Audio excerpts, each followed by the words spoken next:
श्राद्ध गर्दा पितृ जान्छन् भने धक्कम खाएर गयाजी किन जाने? रहेछ त महत्त्व। त्यो गयाको महत्त्व नि शास्त्रले गएको, यो पनि शास्त्रै हो। बृहत नारद पुराण नारदजी भनिरहनु भएको छ यो भने त्यो रहेछ त।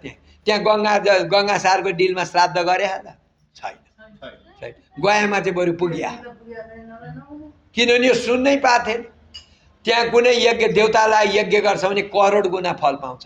यहाँ भन्नुहुन्छ गङ्गासारको त म तपाईँलाई के महत्त्व बताउँ के अरे मैत्रीजी, गङ्गासागरको त दर्शन गर्दा पनि मुक्ति हुन्छ। दर्शन मात्रै गर्यो, अरू भ्याएन अरे, झलक्क देख्दा त्यो मुक्त हुन्छ।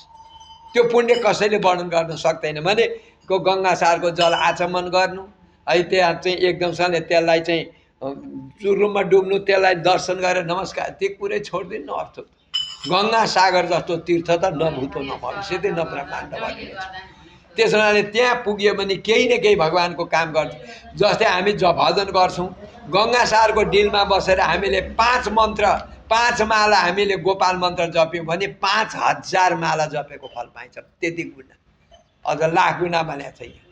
त्यस हुनाले त्यस्तामा अवश्य शुभ कार्य गर्नुपर्छ र गङ्गासारको महत्त्व जति केही छैन भनेर पराशरले मैत्रेयलाई यो 15औं अध्यायमा गङ्गासागरको प्राकट्य, गङ्गासागरको महत्त्वलाई यो दिव्य कथा लिएर सुनाउनु भयो।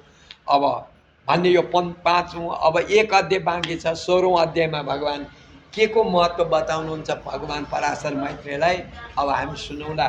जय जय रघुपति राघव राजा राम पतित पावन सीताराम। जय जय रघुपति राघव राजा राम पतित पावन।